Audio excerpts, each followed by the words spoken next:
మే 2వ తేదీన భారత ప్రధాని నరేంద్ర మోదీ అమరావతి రాజధాని ప్రాంత పర్యటన విజయవంతం చేయాలని కోరుతూ మంగళగిరి తాడేపల్లి నగరపాలక సంస్థ పరిధిలోని బేతపుడిలో రాజధాని ప్రాంత ప్రజలతో రచ్చబండ కార్యక్రమం జరిగింది. ఈ కార్యక్రమానికి ముఖ్య అతిథిగా రాష్ట్ర పౌర సరఫరాల శాఖ మంత్రి, Janasena party PAC chairman Nadendla Manohar పాల్గొని మోదీ పర్యటన కార్యక్రమంకు సంబంధించి సూచనలు అందించడంతో పాటు రాజధాని ప్రాంతాల ప్రజల సమస్యలను అడిగి తెలుసుకున్నారు. ఈ కార్యక్రమంలో ఏపీఎంఎస్ఐడిసి చైర్మన్, మంగళగిరి నియోజకవర్గ జనసేన ఇన్ఛార్జ్ చిల్లపల్లి శ్రీనివాసరావు, జనసేన పార్టీ గుంటూరు జిల్లా అధ్యక్షులు గాదే వెంకటేశ్వరరావు, రాష్ట్ర SC Madiga corporation director Bethapudi Vijayasekhar, Mangalagiri మండల జనసేన పార్టీ అధ్యక్షులు వాస శ్రీనివాసరావు, తాడేపల్లి మండల అధ్యక్షులు సామర్ల నాగేశ్వరరావు, ఆప్కో మాజీ చైర్మన్ గంజి చిరంజీవి, కూటమి నేతలు తదితరులు పాల్గొన్నారు. జనసేన పార్టీ బేతపూడి గ్రామంలో గౌరవ ప్రధానమంత్రి గారు అమరావతి పునర్నిర్మాణం కోసం మే 2వ తారీఖున వస్తున్న సందర్భంగా మా మండల కార్యకర్తలు, నాయకులు, అదేవిధంగా నియోజకవర్గ స్థాయి నాయకులందరినీ కూడా కలిసి ఒక అద్భుతమైన స్వాగతం పలికే విధంగా కూటమిలో మీ అందరం కూడా బాధ్యతతోటి ఇక్కడ చేయాల్సిన ఏర్పాట్ల గురించి సమీక్షించుకోవడానికి ఒక పండుగ వాతావరణంలో చక్కటి గ్రామీణ వాతావరణం ఈ బేతపూడి గ్రామంలో ఈ రోజున మీ అందరం కూర్చుని మాట్లాడుకోవడం జరిగింది. ఇది ఒక బాధ్యతగా మనందరం కూడా భావించాలి. ఎందుకంటే కూటమిలో భాగంగా Bharatiya Janata Party, Telugu Desam Party, Janasena Party కలిసి మొన్న పోటీ చేసినప్పుడు ఖచ్చితంగా అమరావతియే మన రాజధాని అనే మాట మేము ప్రజలకి ఆ రోజు స్పష్టంగా చెప్పాం. ప్రభుత్వం వచ్చిన తర్వాత ఆర్థిక ఇబ్బందులు ఉన్నా కూడా గౌరవ ప్రధానమంత్రి గారు అమరావతి పునర్నిర్మాణం కోసం 10,000 కోట్ల రూపాయలు మంజూరు చేయడం, తద్వారా వివిధ బ్యాంకుల నుంచి అదేవిధంగా ప్రైవేట్ పెట్టుబడులు కూడా తీసుకొచ్చి దాదాపు 1,00,000 కోట్ల రూపాయలతోటి అనేక కార్యక్రమాలు ప్రారంభించడానికి కోసం సన్నాహాలు చేయడం జరిగింది. 2వ తారీఖున 3ంటికి గౌరవ ప్రధానమంత్రి గారు వస్తారు. ఆ సభని ఖచ్చితంగా అద్భుతంగా జరిగే విధంగా, ప్రజలకి అంతిమంగా ఉపయోగపడే విధంగా ఈ ప్రాంతంలో అభివృద్ధి కార్యక్రమాలు వేగవంతంగా ముందుకెళ్లాలని మనస్ఫూర్తిగా మేము కోరుకుంటూ జనసేన పార్టీ నుంచి మేము అందరం కూడా కలిసికట్టుగా ఈ స్వాగతం పలకడానికి సిద్ధమవుతున్నాం. బేతపూడి గ్రామానికి చాలా సంవత్సరాల తర్వాత మళ్ళీ ఇక్కడ మీ అందరితో కలవడం నిజంగా గొప్ప అదృష్టంగా భావిస్తున్నాను. ఇక్కడికి ఓపికగా వచ్చి కూర్చున్నందుకు మనస్ఫూర్తిగా గ్రామస్తులందరికీ పార్టీ తరఫున, పవన్ కళ్యాణ్ గారి తరఫున, రాష్ట్ర ప్రజల తరఫున మీ అందరికీ కూడా మనస్ఫూర్తిగా నమస్కారాలు. దాదాపు 10:30-11ంటికి అనుకుంటా ఈరోజు ప్రొద్దున నేను చెల్లపల్లి గారికి ఫోన్ చేసి ఈ ప్రాంతాల్లో మనం ఎక్కడైనా కూర్చుని రైతులతో మమేకమై రాజధాని కోసం ఏ విధంగా ప్రభుత్వం నుంచి మనం చేస్తున్న కార్యక్రమంలో భాగస్వాములు అవ్వచ్చు, ఒక బాధ్యత ఎట్లా తీసుకుందామనే దానిపైన ఒక కార్యక్రమం ఏర్పాటు చేయమన్నప్పుడు బేతపూడి గ్రామం ఎంపిక చేయడం, తక్కువ సమయంలో కూడా ఇటువంటి ఏర్పాటు చేసినందుకు వాసా శ్రీనివాస్ గారికి, చెల్లపల్లి శ్రీనివాస్ గారికి, అదేవిధంగా మన గ్రామాధ్యక్షుడు అడప నరసింహారావు గారు కదా, అడప శ్రీనివాసరావు గారు, నరసింహారావు గారికి, నాతో పాటు ఎప్పుడు ప్రయాణిస్తున్న మా జిల్లా అధ్యక్షుడు గాదే వెంకటేశ్వరరావు గారికి, అదేవిధంగా శేఖర్ కూడా వాస్తవ పరిస్థితులు, క్షేత్రస్థాయిలో ఉన్న నిజాలు అద్భుతంగా ఏ వేదికనైనా సరే ఆయనకు అవకాశం ఇచ్చినప్పుడు చక్కగా మాట్లాడుతూ ఉంటాడు. ఈరోజు జనసేన పార్టీ నుంచి మేమందరం కూడా ఇక్కడ నిలబడి ఒక పదవి, చెల్లపల్లి శ్రీనివాస్ గారికి ఒక చైర్మన్ పదవి, నేను ఒక రాష్ట్రంలో ఒక మంత్రిని, పవన్ కళ్యాణ్ గారు రాష్ట్రానికి ఉప ముఖ్యమంత్రి, 21 మంది ఎమ్మెల్యేలు, 2 పార్లమెంట్ సభ్యులు, 2 శాసన మండలి సభ్యులు, రాష్ట్ర కేబినెట్లో 3 మంత్రులం మేము ఉన్నామంటే మీరే మాకు స్ఫూర్తి, మీరే నిలబెట్టారు. అంటే ఈ మాట వెనుక చాలా అర్థం ఉంది, చాలా లోతుగా చెప్తున్నాను మీకు. ఎందుకంటే కూటమి అనేది ఏర్పడిందంటే అది కేవలం అమరావతి రైతుల త్యాగం, మీరు చూపించిన స్ఫూర్తి ఎలా మర్చిపోగలుగుతాం చెప్పండి. ఎంత కష్టకాలంలో మీరు మీ కళ్ళ ముందే మీరు ఊహించిన ఒక స్వప్నం, మీరు ఏదైతే మన బిడ్డల కోసం భవిష్యత్తు ఉంటుందనే నమ్మకంతో ప్రభుత్వానికి మీరు ఆ రోజున నిలబడి విరాళాలుగా ఇచ్చేశారు మీ పొలాలు. దాన్ని విధ్వంస శక్తులు వచ్చి ఇష్టానుసారంగా ఇదేం రాజధాని, మేము 3 రాజధానులు ఏర్పాటు చేస్తాం, ఒక రాజధాని సరిపోదు ఆంధ్రప్రదేశ్కి అని ఒక వితంత వాదన తీసుకొచ్చి ప్రజల్లో ఒక ధైర్యం కోల్పోయే విధంగా, ప్రభుత్వం అంటే ఒక వ్యవస్థ, ఏ సందర్భంలోనైనా సరే ఒక అధికారి యూనిఫామ్ వేసుకున్నాడన్నా, ఒక పోలీస్ అధికారి అయినా, ఒక కలెక్టర్ అయినా, ప్రభుత్వం తరఫున ఒక ఎమ్మెల్యే అయినా, ఒక మంత్రి అయినా మాట్లాడుతున్నాడంటే దాని వెనుక ఒక విలువ ఉండాలి. మేము చెప్పిన మాటల్లో విలువే లేకపోతే ఆనాడు ముఖ్యమంత్రిగా చంద్రబాబు నాయుడు గారు వచ్చి మీ అందరికీ ఇచ్చిన మాటల మేరకు ఎకరం భూమి ఇస్తే మీకు ఇన్ని గజాలు మీకు ఇస్తాం, డెవలప్ చేసి ఇస్తాం, రోడ్లు వేసి ఇస్తాం, భూముల విలువ తగ్గకుండా మేము చూసుకుంటాం అనే ఇచ్చిన మాటకి కావాలని తూట్లు పొడిచే విధంగా ప్రణాళికబద్ధంగా, ఎంత విచిత్రం అంటే ప్రణాళికబద్ధంగా ఇక్కడ జరుగుతున్న కార్యక్రమాల్ని ఆపేసి వేసిన రోడ్లు కూడా తవ్విచ్చేసి ఇక్కడున్న కంకర కూడా ఎత్తుకుపోయి, గ్రావెల్ ఎత్తుకుపోయి, పైపులు ఎత్తుకుపోయి, కేబుల్ ఎత్తుకుపోయి, సో ఎక్కడైనా చూసినటువంటి పరిస్థితులు చెప్పండి. ఒక రాష్ట్ర ప్రభుత్వం అనేది ఎప్పుడు కూడా నిరంతరంగా కొనసాగిస్తాం మన పరిపాలన. పార్టీలతో సంబంధం కాదు. 5 సంవత్సరాలు ఒక పార్టీ ఉండొచ్చు, 5 సంవత్సరాల తర్వాత ఇంకో పార్టీ రావచ్చు. కానీ ప్రజలకు ఇచ్చిన హామీలు కానివ్వండి, అభివృద్ధి చేసిన బాధ్యత ప్రతి ముఖ్యమంత్రికి ఉంటుంది, ప్రభుత్వానికి ఉంటుంది. దుర్మార్గంగా వైఎస్ఆర్సీపీ నాయకులు క్షేత్రస్థాయిలో ఏ విధంగా మిమ్మల్ని అవమానపరిచి మాట్లాడారో ఎట్లా మర్చిపోతాం చెప్పండి. ఆ రోజున 3 రాజధానులు నిర్మాణం చేస్తున్నాం అంటే పవన్ కళ్యాణ్ గారితో పాటు మేము అందరం వచ్చాం, ఇక్కడ తిరిగాం. అంతమంది వేరే రాష్ట్రాల నుంచి వచ్చి యూనివర్సిటీలు నిర్మాణం చేసుకున్నారు. విఐటి యూనివర్సిటీకి ఏం అవసరం చెప్పండి వేరే రాష్ట్రం నుంచి వచ్చి ఇక్కడ పెట్టడం. ఎస్ఆర్ఎం యూనివర్సిటీకి ఏం అవసరం చెప్పండి ఇక్కడ వచ్చి పెట్టుబడులు పెట్టడం, ఆ విధంగా బిల్డింగ్లు కట్టడం. ఉన్న రోడ్లు కూడా తవ్వేసి రోజుకి 50-60 బస్సులు వెళ్తుంటే ఒక్కొక్క యూనివర్సిటీకి ఆ బస్సులు కూడా వెళ్ళలేని పరిస్థితి చేసి ఇక్కడి నుంచి ఖాళీ చేసి వెళ్ళిపోవాలని దుర్మార్గమైన ఆలోచనతో వాళ్ళు చేసిన ప్రయాణం నుంచి వచ్చి ఇక్కడ నివసిస్తున్న పరిస్థితిలో చిన్న చిన్న పరిశ్రమలు, టీ షాపులు కానివ్వండి, తోపుడు బండ్లు కానివ్వండి, పళ్ళు అమ్ముకునే వాళ్ళు కానివ్వండి, పూలు అమ్ముకునే వాళ్ళు కానివ్వండి, వీళ్ళందరూ కూడా ఏమైపోయారు, ఉపాధి ఏ విధంగా కోల్పోయారు. మర్చిపోలేని రోజులే. మీ ఆవేదన, మీ బాధ, ప్రతిరోజు మీరు ఏదో కలలు కానీ మన బిడ్డల్ని డాక్టర్ చేసుకుందాం, ఇంజనీర్ చేసుకుందాం, 2 ఎకరాల భూమి మన ప్రభుత్వానికి ఇచ్చాం అనే ఆలోచన, కనీసం ఇంకిత జ్ఞానం లేని వ్యక్తి ముఖ్యమంత్రి అయితే ఎంత నష్టం జరిగిందో మీరు చూశారు. నిజంగా జగన్మోహన్ రెడ్డి గారు ఎన్ని పాపాలు చేశారంటే అమరావతి విషయంలో రాష్ట్రం వెనకడిగేసింది, అంధకారంలో నెట్టేశారు మనని.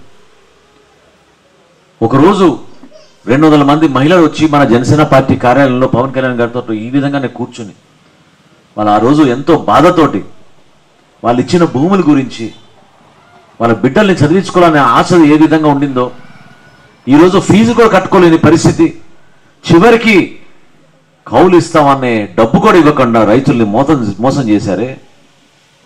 దానికోసం కూడా పవన్ కళ్యాణ్ గారు వచ్చి ఉద్యమం చేస్తానంటే మరుసటి రోజు వేసేసారు డబ్బులు మీ ఖాతాల్లోకి.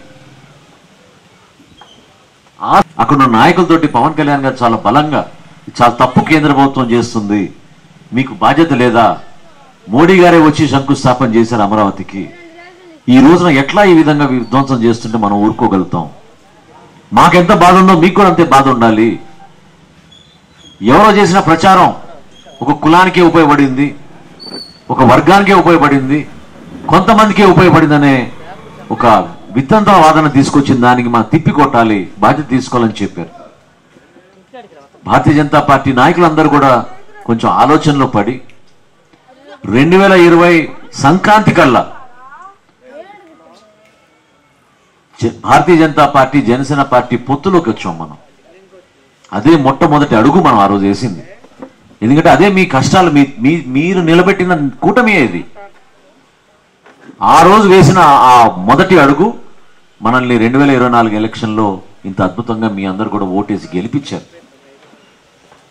చంద్రబాబు నాయుడు గారి నాయకత్వం, కేంద్రంలో నరేంద్ర మోడీ గారి నాయకత్వం, ఏ విధంగా వీళ్ళిద్దరిని కలపాలని మన పార్టీ అధ్యక్షులు పవన్ కళ్యాణ్ గారు చేసిన ప్రయత్నం మర్చిపోబాకండి. దాని వెనుక మీ అందరి ఆలోచన, మీ కష్టం. ఈ రోజున అమరావతి అనే రాజధాని మనకి లేకపోతే అడ్రస్ లేనట్టు. మనకి ప్రతి రాష్ట్రానికి ఒక రాజధాని ఉంది. ఒక పేరు చెప్పుకోగలుగుతారు. మన ఆంధ్రప్రదేశ్కి ఎక్కడున్నాం మనం? మొట్టమొదటిసారి కర్నూలు పెట్టారు. కర్నూలు నుంచి కొన్ని వ్యవస్థలు తీసుకొచ్చి గుంటూరులో పెట్టారు. గుంటూరు నుంచి మళ్ళీ హైదరాబాద్ అన్నారు. హైదరాబాద్ నుంచి మళ్ళీ విడగొట్టి మళ్ళీ చివరికి మనం అమరావతిలో కొత్త రాజధాని నిర్మాణం చేసుకుందామని వచ్చాం. మీ అందరూ సహకరించారు. ప్రపంచంలో ఎక్కడ జరగలేదు ఇట్లా ఈ విధంగా 33,000 ఎకరాలు ఈ విధంగా భూసేకరణ అనేది అద్భుతమైన కార్యక్రమం. అది కేవలం మీరు నిలబడ్డారు కాబట్టి దయచేసి నేను చేతులు జోడించి మిమ్మల్ని నమస్కరించి చెప్తున్నాను, మీకు అనుమానాలు తెచ్చుకోబాకండి. అది సరైన రీతిలో మేము కమ్యూనికేట్ చేయలేకపోయాం. మరొక్కసారి 40,000 ఎకరాలు తీసుకుంటున్నారు, ఈ 33,000 ఎకరాలని మర్చిపోతారు, లేకపోతే అభివృద్ధి జరగదు అనే అపోహ మాత్రం మీరు దయచేసి ఉంచుకోబాకండి. నిన్న రాత్రి ముఖ్యమంత్రి గారి సమక్షంలో జరిగిన సమావేశంలో నేను ఉన్నాను. ముఖ్యమంత్రి గారు స్వయంగా చెప్పారు ఈ మాట. కరెక్ట్గా కన్వే చేయలేదు మీరు. ప్రభుత్వ అధికారులు కానివ్వండి, శాసనసభ్యులు కానివ్వండి, ఇటువంటి అపోహాలు ఉన్నప్పుడు మేము వచ్చి చెప్పుకోవాలి మీకు వాస్తవాలు ఏంటనేది. అటువంటి ఆలోచన లేదు. అభివృద్ధిలో భాగంగా ఈ 33,000 ఎకరాలకి ఇవ్వాల్సిన ప్రాధాన్యత 100% ఇస్తాం. దానికోసమే కదా నరేంద్ర మోడీ గారు మనకి 10,000 కోట్లు ఇచ్చారు కేంద్రం నుంచి. అది ఉపయోగించుకునే కదా మనం ఇంకో 20,000 కోట్లు తీసుకొచ్చి 30,000 కోట్ల రూపాయలతోటి ఒకేసారి పనులన్నీ ప్రారంభిస్తున్నాం. ఈ ప్రాంతంలోనే ప్రారంభించిపోతున్నాం, ఇంకెక్కడ కాదు. కేవలం మన ఒరిజినల్గా అనుకున్న 29 గ్రామాల్లో సిఆర్డిఏ ప్రాంతంలోనే మనం ఈ 30,000 కోట్లు ఇక్కడ పెట్టబోతున్నాం. ఇక్కడే భవన నిర్మాణాలు జరగబోతున్నాయి, ఇక్కడే రోడ్ల నిర్మాణం జరగబోతుంది. భవిష్యత్తులో ఎయిర్పోర్ట్ కానివ్వండి, ఇంకేమైనా అవసరాలు ఉంటే అప్పుడు దాని గురించి ప్రణాళిక సిద్ధం చేసుకుందాం. అదొక ఆలోచన మాత్రమే. దాని గురించి ఎటువంటి ఆదేశాలు ఇవ్వలేదు, ఎటువంటి నోటిఫికేషన్లు ఇవ్వలేదు. ప్రజల్లోకి ఒక సుదీర్ఘంగా అనుభవం కలిగిన నాయకుడు చంద్రబాబు నాయుడు గారు. ఆయన ఎప్పుడు కూడా హైదరాబాద్ గురించి ఎందుకు చెప్తారంటే, హైదరాబాద్లో ఆ రోజు అంటే మేము కూడా జూబ్లీహిల్స్లో ఉండేవాళ్ళం. 1979 నుంచి మా నాన్నగారు ఇల్లు కట్టినప్పుడు ఎవరు ఉండేవాళ్ళు కదా ఆ ప్రాంతంలో. మాదే ఆఖరి ఒకే ఒక ఇల్లు జూబ్లీహిల్స్లో. చెప్తే మీరు నమ్మరు, గజం 15 రూపాయలు. గజం 15 రూపాయలు ఆ రోజు రిజిస్ట్రేషన్ ఛార్జ్తో సహా.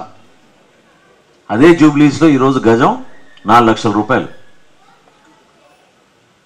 సో అక్కడ ఉన్న ఈ రాళ్ళు, కొండలు, గుట్టలు తప్ప ఏం లేదు అక్కడ. అటువంటి ప్రాంతాల్లో హైటెక్ సిటీ తీసుకొచ్చి ఆ విధంగా కంప్యూటర్కి సంబంధించిన ఇండస్ట్రీలన్నీ కూడా తీసుకొచ్చి చంద్రబాబు నాయుడు గారు ఆ రోజులో ప్రోత్సహించి వాళ్ళకి భూములు ఇచ్చి ఈ విధంగానే రోడ్లు నిర్మాణం చేసి వంతెనలు కట్టి, పవన్ కళ్యాణ్ గారు కూడా అనేక సందర్భాల్లో చెప్తూ ఉంటారు ఇదే మాట. ఈ ప్రాంతం నుంచి ఎప్పుడు వెళ్ళినా కూడా అసలు నిజంగానే ఇక్కడ ఏమైనా కడతారా, ఇవన్నీ ఒట్టి గుట్టలు రాళ్లే కదా అని అనుకునేవాళ్ళం. నెముళ్ళు తిరిగేవి, కుందేళ్ళు ఉండేవి, నక్కలు కూడా కనపడుతూ ఉండేవి. అటువంటి ప్రాంతాల్లో ఈ రోజున ప్రపంచవ్యాప్తంగా కంపెనీలు వచ్చి అక్కడ ఏర్పాటు చేసుకుని మన బిడ్డలకు ఉపాధి అవకాశాలు కల్పించగలుగుతున్నాం. సో జరగాల్సిన అభివృద్ధి ఈ రోజు ఆలోచించి ఆయన ప్రణాళిక సిద్ధం చేసుకోగలిగారు. నేను మీకు హామీ ఇస్తున్నాను, మాట ఇస్తున్నాను. ఎవ్వరు కూడా అటువంటి ఆలోచన మీరు ఉంది ప్రభుత్వంలో మీకు ఇబ్బంది కలుగుతుందనే భావన మీరు తెచ్చుకోబాకండి. మీ అందరం ఒక ఎత్తు అయితే పవన్ కళ్యాణ్ గారు మీ వెంట ఉన్నారు. ఎందుకు అట్లా జరుగుతుంది చెప్పండి మీకు పొరపాటు. ఖచ్చితంగా గౌరవ ముఖ్యమంత్రి గారితో మాట్లాడి మనం ఈ 29 గ్రామాల అభివృద్ధి ప్రధానంగా అదొక బాధ్యతగా తీసుకోవాల్సిన అవసరం మన మీద ఉంది. ప్రభుత్వం నుంచి మేము తీసుకుంటాం దీనికి ఎవరు చెప్పవసరం లేదు, ఎవరు ఆందోళన చెందాల్సిన లేదు. ఖచ్చితంగా మా బాధ్యత. ఎందుకంటే మీరు నడిపిన ఆ ఇచ్చిన స్ఫూర్తి, మీరు నడిపిన ఉద్యమం భారతదేశంలోనే ఎంతో స్ఫూర్తిదాయకంగా నిలబడింది. మీ త్యాగాలను ఎవరు కూడా మర్చిపోలేరు, మర్చిపోకూడదు కూడా. జనసేన పార్టీ నుంచి మేము అనేక కార్యక్రమాలు చేసుకుంటూ వచ్చాం. అనేక సందర్భాల్లో మీతో పాటు మేము నడిచాం. కానీ ఏది కూడా చాలదు మీరు చేసిన త్యాగానికి. రాజకీయ పరంగా మేము నిలబడ్డాం, సమావేశాలు ఏర్పాటు చేశాం, పత్రికా విలేకరులు అనేక ప్రశ్నలు అడిగినప్పుడు దానికి సమాధానం చెప్పగలిగాం. కానీ అంతిమంగా నష్టపోయి కష్టపడింది మన రైతాంగం, మన అమరావతి రైతులు, మన మహిళలు, మన బిడ్డలు. సరైన సమయానికి పెళ్లి జరగకుండా, సరైన సమయానికి హాస్టల్లో ఫీజు కట్టుకోలేక, అవి ప్రధానమైన సమస్యలు. కాబట్టి 2వ తారీఖున ఎందుకు ఇంత బాధ్యత మనం తీసుకోవాలని దానిపై నేను మీకు వివరిస్తాను. కష్టం. ఒకసారి వచ్చారు, ఆ రోజు శంకుస్థాపన చేశారు, ఇంకా మనకేం సంబంధం అనుకోవచ్చు. కానీ దీని వెనక ఇంత జరిగింది, ఇంత నష్టపోయారు మన వాళ్ళు. కేవలం వైఎస్ఆర్సీపీ ప్రభుత్వం జగన్మోహన్ రెడ్డి గారి మూర్ఖమైన ఆలోచనతోటి ఎంత నష్టం జరిగిందో దాన్ని గుర్తించి నరేంద్ర మోడీ గారు 2వ తారీఖున మళ్ళీ వస్తున్నారు. కేవలం అమరావతి కార్యక్రమాలు పునర్నిర్మాణం జరగడానికి, నిర్మాణం కోసం మనం చేసిన కొన్ని పనులు ఆగిపోయినాయి, కొన్ని పనులు ఎక్కడికక్కడ వదిలేసి వెళ్ళిపోయారు.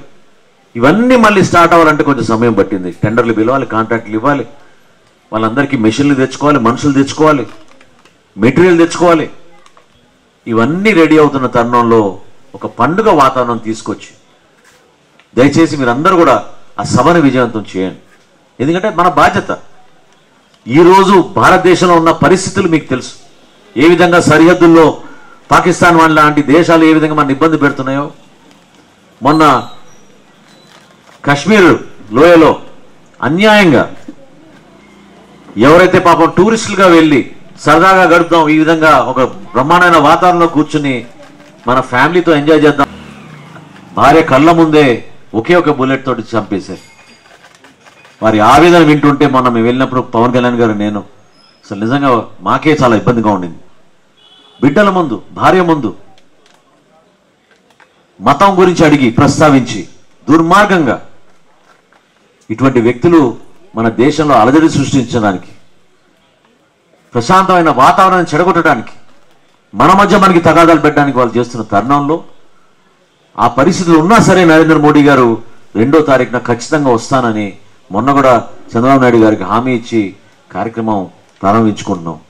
ఒక మంత్రుల ఉపసంఘం ఏర్పాటు చేశారు, అందులో నేనున్నా జనసేన పార్టీ తరఫున. కార్యక్రమాలన్నీ మేము సమీక్షిస్తున్నాం, ఎక్కడ పొరపాటు జరగకుండా అద్భుతంగా జరగాలనే ఆలోచనతోటి భారత ప్రధాని నరేంద్ర మోడీ గారి నాయకత్వంలో మనం దేశాన్ని ఇంకా ముందు తీసుకెళ్ళాలి. అదేవిధంగా రాష్ట్రంలో నరేంద్ర మోడీ గారికి అండగా నిలబడుతూ ఆయన ఇచ్చిన సహాయంతో చంద్రబాబు నాయుడు గారు, పవన్ కళ్యాణ్ గారు కలిసికట్టుగా మన ప్రభుత్వాన్ని కష్టపడి ముందు తీసుకెళ్తున్నారు. ఇందాక పెద్ద ఆయన పెన్షన్ల గురించి చెప్పారు. ఈ విధంగా పెన్షన్లు ఇవ్వడం లేదు. కనీసం పెన్షన్ మనం ఇచ్చేది 4,000 రూపాయలు, చివరి పెన్షన్ ఇచ్చేది 15,000 రూపాయలు. దాదాపు 60 లక్షల మందికి మనం ఇస్తున్నాం ప్రతి నెల. 2,700 కోట్ల రూపాయలు క్యాష్ ఒకటే రోజున ప్రతి నెల 1వ తారీఖు ఇంటికి వచ్చి మన వ్యవస్థ ద్వారా మీకు పంపిణీ చేస్తున్నాం. ఏ ప్రభుత్వం అయినా ఈ విధంగా చేసిన గతంలో చెప్పండి. ఆర్థిక ఇబ్బందులు ఉన్నాయి. ధాన్యం కొనుగోలు విషయంలో మీరు చూశారు ఎంత కష్టపడ్డామో రైతుల దగ్గర నుంచి. రైతులకు ఇవ్వాల్సిన 1,674 కోట్ల రూపాయలు బకాయిలు పెట్టి వెళ్ళిపోయారు ఆ ప్రభుత్వం. కూటమి ప్రభుత్వం రాగానే పవన్ కళ్యాణ్ గారి భరోసాతోటి, చంద్రబాబు నాయుడు గారు ఇచ్చిన నమ్మకంతో కష్టపడి నెల రోజుల్లోనే 1000 కోట్లు తీర్చాం. 2వ నెల కల్లా 674 కోట్లు తీర్చేశాం. రూపాయి కూడా రైతుల దగ్గర బకాయి లేకుండా 1,674 కోట్లు చెల్లించి ప్రతి గింజ కొన్నప్పుడు రైతు దగ్గర ఏ ధాన్యం సరే సేకరించినప్పుడు ఖరీఫ్లో కానివ్వండి, రబీలో కానివ్వండి 24 గంటల్లోనే మీ ఖాతాలో డబ్బు జమ చేయాలనే ఒక తపనతోటి ఆంధ్రప్రదేశ్లో మొట్టమొదటిసారి 10,000 కోట్ల రూపాయలు ధాన్యం కొనుగోలు చేసి 10 గంటలు 12 గంటల్లోనే రైతుల ఖాతాలోకి జమ చేశాం. ఎప్పుడు జరగలేదు ఈ విధంగా, ఎప్పుడు జరగలేదు. గర్వపడాలి. మీరు కష్టపడి పనిచేస్తున్నాం. ప్రభుత్వం నుంచి ఎవరికి అన్యాయం జరగకూడదు. వీలైనంత వరకు మన రైతాంగాన్ని కాపాడాలి, మన మహిళలకి మన భద్రత కల్పించాలి, మన బిడ్డలకి అద్భుతమైన ఉద్యోగ అవకాశాలు కల్పించాలి. దానికోసం మేము పనిచేసేది. చిన్న చిన్న మనస్పర్ధాలు, చిన్న చిన్న సమస్యలు సహజంగా ఉంటూనే ఉంటాయి, కానీ నిలబెట్టుకోవాలి. తెలుగుదేశం పార్టీ నాయకుడు ఏ విధంగా మీ అందరి పక్షాన, అదేవిధంగా జనసేన పార్టీ నుంచి మన మండలాధ్యక్షుడు ఏ విధంగా చెప్పారు చూడండి. సమస్యలే, పార్టీల పరంగా ఉండవు సమస్యలు. మన అందరం ఒక బాధ్యతతోటి పనిచేస్తున్నాం కాబట్టి మన పైన ప్రజలు అది కోరుకుంటారు. ఇంతకుముందు మొన్న కాకినాడలో మాట్లాడినప్పుడు చెప్పాను నేను, మన పిఠాపురంలో సభలో నేను ఈ మాట అన్నాను. ప్రశ్నించే పార్టీ నుంచి సమస్యల పరిష్కారం పార్టీగా మనం ఎదిగాం ఈ రోజున. అది మీరు గర్వపడాలి. ఖచ్చితంగా మన సమస్య పరిష్కారం చేయగలుగుతాం. ఇక్కడ లోకేష్ గారు ఉన్నారు, ఆయన కూడా అహర్నిశలు కృషి చేస్తున్నారు. పాపం ఆసుపత్రి మొన్న 100 పడకల ఆసుపత్రి తీసుకొచ్చారు. ఈఎస్ఐ హాస్పిటల్ కూడా మనకి గుంటూరు జిల్లాలో రాబోతోంది. ఎయిమ్స్ వచ్చింది భారీ ఎత్తున. ఓపెన్ హార్ట్ సర్జరీ వచ్చే నెల నుంచి ఎయిమ్స్లో ప్రారంభించుకోబోతున్నాం. మీరు హైదరాబాద్కో ఇతర రాష్ట్రాలకో ఇతర ప్రాంతాలకు వెళ్లాల్సిన అవసరం లేదు. వైద్య సదుపాయం మీకు కల్పించాలి. ఇక్కడ మౌలిక సదుపాయాలు పెంచాలి. ఇందాక ఆయన అడిగినట్టు సీసీ రోడ్ నిర్మాణం, అదేవిధంగా ఇక్కడ కళ్యాణ మండపం నిర్మాణం గురించి చెప్పారు. వీటితో పాటు శ్మశాన వాటికలు ఖచ్చితంగా దానిపైన దృష్టి పెడతాం. పవన్ కళ్యాణ్ గారు కూడా ఏ మంత్రి పంచాయతీరాజ్లో చేయని విధంగా రాగానే 3300 కిలోమీటర్లు సిమెంట్ రోడ్లు మన గ్రామీణ ప్రాంతాల్లో పూర్తి చేశారు. 3 అందరికీ జమ చేసి మీరే ఖర్చు పెట్టుకోండి, మీరే మంచి పనులు చేయండి అని చెప్పారు. సీసీ డ్రైన్ గురించి చెప్పారు. తప్పకుండా ఈ 4 సమస్యలు నేను లోకేష్ గారి దృష్టికి తీసుకొస్తాను, పవన్ కళ్యాణ్ గారి దృష్టికి కూడా తీసుకొస్తాను. నేను మీకు మాట ఇస్తున్నాను. ఎర్రబాలెం, బేతపూడి, ఐనవోలు ఈ గ్రామాల్లో గతంలో సందర్శించాం, తిరిగాం, నిలబడ్డాం. మీతో పాటు మీరు ఏర్పాటు చేసిన శిబిరాల్లో వచ్చాం. పవన్ కళ్యాణ్ గారు వచ్చారు, నాగబాబు గారు వచ్చారు, నేను వచ్చాను. అందరం కూడా కష్టపడి మీకోసం నిలబడ్డాం. మేము కష్టపడింది అంతిమంగా మన రాష్ట్రానికి ఉపయోగపడుతున్న నమ్మకం. కానీ మీరు నిజంగా మీకు జోహార్. మీరు నిలబడిన తీరు, ఏ విధంగా ఇప్పటంలో మన ఇబ్బంది పెట్టారో మీ అందరికీ తెలుసు. ఎలా మర్చిపోతాం చెప్పండి. కనీసం జనసేన ఆవిర్భావ దినోత్సవాన్ని ఇక్కడ జరుపుకోకూడదు, రాజధాని ప్రాంతంలో జరుపుకోకూడదు అని ఎంతమందిని బెదిరించారో నిజంగా ఆశ్చర్యం కలిగించింది. సాయంత్రం వెళ్ళే వాళ్ళం, రైతు అంగీకరించేవాడు. పొద్దునే టైప్ చేసుకుని తీసుకెళ్లే వరకు రైతు లేడు, రైతుని బెదిరించేశారు. తహసీల్దార్ వచ్చాడు, ఎస్పీ వచ్చాడు, డిఎస్పీ వచ్చారు. వచ్చి కేసులు పెడతాం నీ మీద, నువ్వు భూమి ఇస్తే జనసేన పార్టీకి అని చెప్పి బెదిరించారు. 5 ప్రాంతాలు మార్చారు. 5 ప్రాంతాలు మార్చారు. చివరికి ఇప్పటంలో అద్భుతంగా మన రైతులు నిలబడి, మీరు రండి మేము నిలబడతాం మీతో పాటు, సభ నిర్వహించుకోండి అని చెప్పారు. మీరందరూ వచ్చారు, ఆ రోజున చూశారు. ఆ రోజే పవన్ కళ్యాణ్ గారు చెప్పారు ప్రతిపక్ష ఓటు చీలనివ్వనని. దానివల్లే కదా ఈరోజు మనం ప్రభుత్వంలో ఉన్నాం, అందరం కలిసిమెలిసి. ఇంత ఆలోచన, ఒక నమ్మకం మీ అందరికీ కూడా పవన్ కళ్యాణ్ గారి నాయకత్వంలో ఉంది. ఆయన కూడా ఎప్పుడు పొరపాటు చేయకుండా ప్రజలు ఏం కోరుకుంటున్నారో, ప్రజలు ఏ సమస్య పైన మనం మాట్లాడమంటున్నారో దానికోసం మనం నిలబడదాం. అంతిమంగా ప్రజాస్వామ్యంలో విలువలతో కూడిన రాజకీయాలు ఈ రోజున భారతదేశంలో చేసేది జనసేన పార్టీ. ఏ పార్టీ 3 రోజులు రాష్ట్ర వ్యాప్తంగా అమరవీరుల్ని గుర్తించే విధంగా కార్యక్రమాలు చేశారు మొన్న చెప్పండి. కాశ్మీర్ జరిగిన కాల్పులతోటి మొదటి రోజు మనం కొవ్వొత్తుల ర్యాలీ చేసాం, 2వ రోజు దీక్షలు చేసాం, 3వ రోజున మానవహారాలు మనం నిర్వహించి రాష్ట్ర వ్యాప్తంగా వారి కుటుంబాలకి మేమున్నాం, మీకు భరోసాగా అండగా నిలబడుతున్నాం అని చెప్పాం. రేపు పవన్ కళ్యాణ్ గారు స్వయంగా వస్తున్నారు, రేపు సీకే ఫంక్షన్ హాల్లో. అక్కడ కూడా మరొకసారి వాళ్ళందరికీ నివాళులు అర్పించి ఆ కుటుంబానికి,